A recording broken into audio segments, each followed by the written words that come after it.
कांग्रेस ने लोकसभा चुनाव के लिए अपनी पहली सूची जाहिर कर दी है। इस पे बात करने के लिए हमारे साथ जुड़ चुके हैं हमारे सीनियर एडिटर अजीत जी। तो आइए बात करते हैं।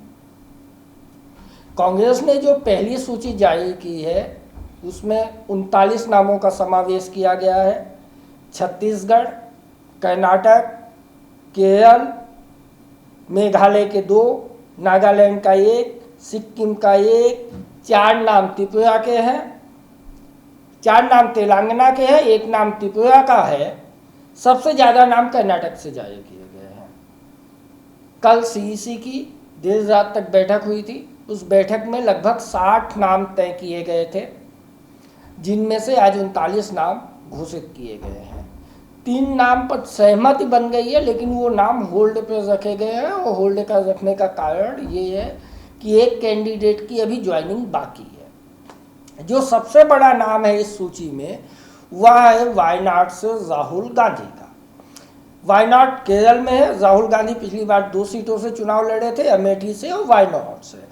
अमेठी से वो स्मृति ईरानी के सामने चुनाव हार गए थे, लेकिन वायनाड से चुनाव जीत गए थे। केरल में एलडीएफ यूडीएफ की राजनीति चलती है। आप जानते हैं कि इस बार एलडीएफ यूडीएफ दोनों गठबंधन में, इंडिया गठबंधन में है, लेकिन केरल में दोनों अलग अलग चुनाव लड़ेंगे। वायनाड से पहले ही कम्युनिस्ट पार्टी ने अपना उम्मीदवार घोषित कर दिया है। तो राहुल गांधी वायनाड से उम्मीदवार है। केरल में एक फायदा यह है कि एलडीएफ जीते या यूडीएफ जीते, सीट इंडिया गठबंधन के कोटे में ही आएगी। इस सूची में जो एक और बड़ा नाम है वह छत्तीसगढ़ के पूर्व मुख्यमंत्री भूपेश बघेल का है। भूपेश बघेल चुनाव नहीं लड़ना चाहते थे। उनने खुल के मना किया था कि उनकी जिम्मेदारी है कि वह बाकी सीटों पे कैंपेनिंग करे और ज़्यादा से ज़्यादा लोगों को जिताए। लेकिन इस सूची से भूपेश बघेल का नाम आना यह घोषित करता है कि यदि कांग्रेस ने तय किया है कि अगली जो सूची आएगी उसमें तमाम बड़े नामों को चुनाव लड़ना पड़ेगा। बड़े नाम चुनाव लड़ने से भाग नहीं सकते। सूची का जो, यदि हम स्टेट वाइज इस पे बात करें तो इस सूची में छत्तीसगढ़ की जांजगीर चांपा जो एससी सुरक्षित सीट है, वहाँ से डॉक्टर शिव कुमार डारिया को उम्मीदवार बनाया गया है। शिव कुमार डारिया भूपेश बघेल सरकार में मंत्री थे, पीडब्ल्यूडी मिनिस्टर थे, लेकिन वह विधानसभा चुनाव हार गए थे। इसलिए उनको वापस लोकसभा का उम्मीदवार बनाया गया है। शिव कुमार डारिया बड़े नेता हैं। दूसरी एक छत्तीसगढ़ की सीट है कोरबा। कोरबा से ज्योत्सना महन को उम्मीदवार बनाया गया है। और राजनांदगांव जो छत्तीसगढ़ के पूर्व मुख्यमंत्री और वर्तमान स्पीकर डॉक्टर रमन सिंह का भी होम टाउन है, वहाँ से भूपेश बघेल को प्रत्याशी बनाया गया है। विधानसभा चुनाव भूपेश बघेल की लीडरशिप में लड़ा गया था, लेकिन भूपेश बघेल की लीडरशिप में कांग्रेस चुनाव हार गई थी। प्रियंका गांधी के नज़दीकी हैं, वह नहीं लड़ना चाहते थे। फिर भी भूपेश बघेल को हाईकमान ने कहा कि आपको लड़ना है। सचिन पायलट ने उसमें एक भूमिका निभाई और भूपेश बघेल राजनांदगांव से प्रत्याशी हैं।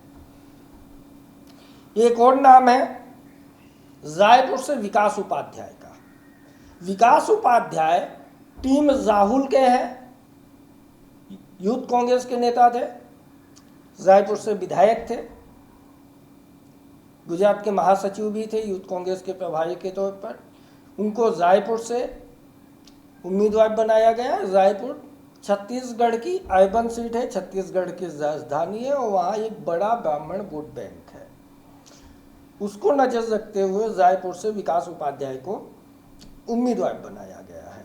दुर्ग से राजेंद्र साहू है। महासमुंद छत्तीसगढ़ का औद्योगिक इलाका है, वहाँ इंडस्ट्रीज हैं। वहाँ से ताम्रध्वज साहू को प्रत्याशी बनाया गया।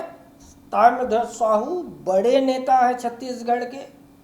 जब छत्तीसगढ़ से 2 सीट 2019 में कांग्रेस जीती थी, उसमें से एक ताम्रध्वज साहू की सीट थी।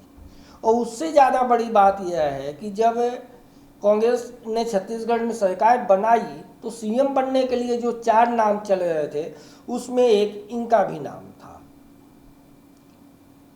एक और सीट है छत्तीसगढ़ की, जहाँ से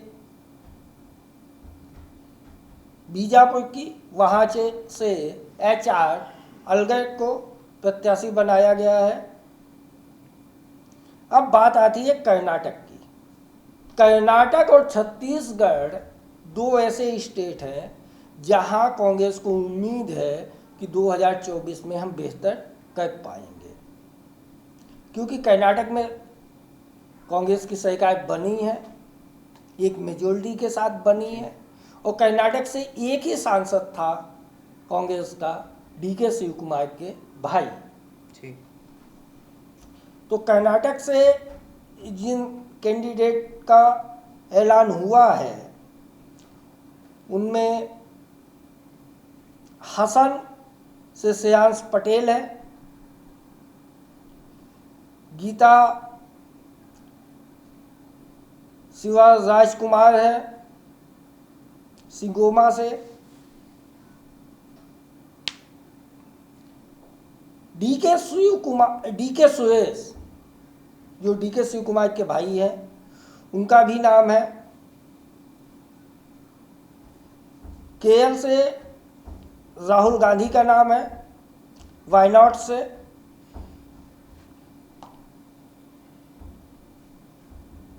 KL के नाम में ईबी ईडेन कलम से है।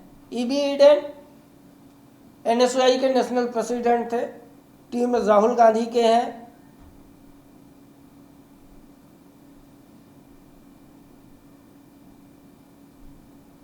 अंटा एंटोनी का नाम है। एक और अच्छा नाम इसमें लिस्ट में दिख रहा है मुझे, शशि थरूर का। शशि थरूर वर्तमान सांसद है, उनको उन्हीं की सीट से रिपीट किया गया है।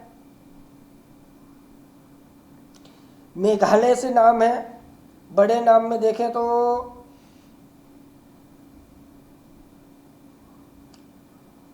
सुनीता मनोहर रेड्डी का नाम है, बड़ा नाम है। तेलंगाना से 4 कैंडिडेट डिक्लेयर हुए हैं।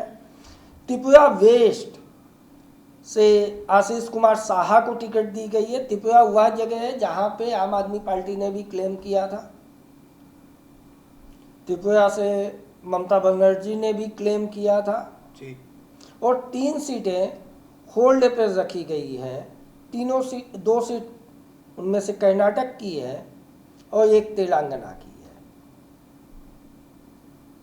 ये पहली बार कांग्रेस की लिस्ट में देखा जा रहा कि उडुपी से डॉक्टर जयप्रकाश हेगड़े का नाम घोषित किया गया है। कंडीशन ये लगाई है, एट टू ज्वाइन, मतलब डील पक्की हो गई है, ज्वाइन होंगे, उसके बाद वो कैंडिडेट बन जाएंगे। कांग्रेस यही आरोप लगाती है बाकी जगह कि बीजेपी हमारे नेताओं को ईडी, सीबीआई, धन बल, पद के लालच में ले रही है। यहाँ भी वही हाल है। सवाल ये है कि सत्ता में कौन है। कर्नाटक में धन बल, सत्ता कांग्रेस के पास है। इसलिए ये कांग्रेस के इतिहास में मैं पहली बार देख रहा हूँ कि किसी कैंडिडेट का नाम डिक्लेयर किया है और इस कंडीशन के साथ एट टू ज्वाइन, कि जब वो ज्वाइन होंगे तब हम वो कैंडिडेट हो जाएंगे। मतलब डील का ये है कि आप कैंडिडेट हो, आप ज्वाइन कर लो। जी आगे कहिए। तो सर आपको क्या लगता है कि कांग्रेस अपनी दूसरी लिस्ट कब तक जाहिर कर सकती है? कांग्रेस की दूसरी लिस्ट कभी भी आ जाएगी, कल आ जाएगी, परसों आ जाएगी, क्योंकि दूसरी लिस्ट कल जो देर रात तक CEC चली थी उसमें लगभग 100 नाम पर सहमति बनी थी। कांग्रेस की एक हमेशा रणनीति रही कि वो टुकड़े टुकड़े में लिस्ट जारी करती है। उसका मानना ये है कि इस बहाने आप मीडिया स्पेस में बने रहते हैं हाँ और आपका वर्कर भी उम्मीद में बैठा रहेगा कि अभी होना बाकी है, अभी होना बाकी है।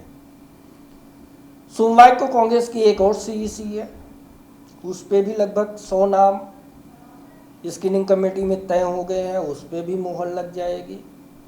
तो कांग्रेस की दूसरी लिस्ट कल या परसों कभी भी आएगी, लेकिन उसमें छत्तीसगढ़ के बचे हुए नाम होंगे, तमिलनाडु के नाम होंगे, केरल के जो बचे नाम हैं वो होंगे, नॉर्थ ईस्ट के नाम होंगे। अभी जो कोर हिंदी बेल्ट है, महाराष्ट्र में तो अभी अलायंस ही नहीं तय हुआ है किस तरह से होगा, तो इन नामों के लिए इंतजार करना होगा। बाकी कांग्रेस की कल या परसों एक दूसरी लिस्ट आ जाएगी। तो सर आपको क्या लगता है इसमें गुजरात का नंबर कब तक आएगा? गुजरात का स्क्रीनिंग कमेटी हो चुकी है, जी लगभग सहमति बन गई है। मुझे लगता है कि सोमवार को जो सीईसी की बैठक है उसमें गुजरात डिस्कस भी हो जाएगा, लेकिन राहुल गांधी की दस्तक गुजरात में आता है तो सवाल ही नहीं है। 15 तारीख के पहले पहले गुजरात के कैंडिडेटों के नाम आने चालू हो जाएंगे। सोमवार की सीईसी के बाद मंगलवार के आसपास जो लिस्ट आएगी उसमें गुजरात के नाम होंगे। तो सर जो बाकी सब स्टेट रहे हैं कि जिनकी लिस्ट आनी बाकी है, उनका सबका नंबर कब तक आएगा? देखिए, उत्तर प्रदेश में यदि अपन चालू करें, जम्मू कश्मीर में अभी सीमांकन ही नहीं हुआ है।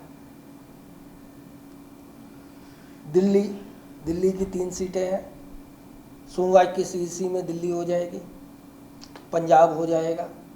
पंजाब में कांग्रेस से देख रही है कि आम आदमी पार्टी कैसे कैंडिडेट डिक्लेयर करे, जी क्योंकि पंजाब में जो बीजेपी की लिस्ट आई है उसमें भी पंजाब के नाम कम है, तो पंजाब लेट होगा। गुजरात में बीजेपी ने लगभग नाम डिक्लेयर कर दिए हैं, कल तक बीजेपी की दूसरी लिस्ट आ जाएगी तो बाकी नाम भी आ जाएंगे, तो गुजरात की लिस्ट 15 के पहले कांग्रेस की डिक्लेयर हो जाएगी, मध्य प्रदेश की डिक्लेयर हो जाएगी, राजस्थान की डिक्लेयर हो जाएगी।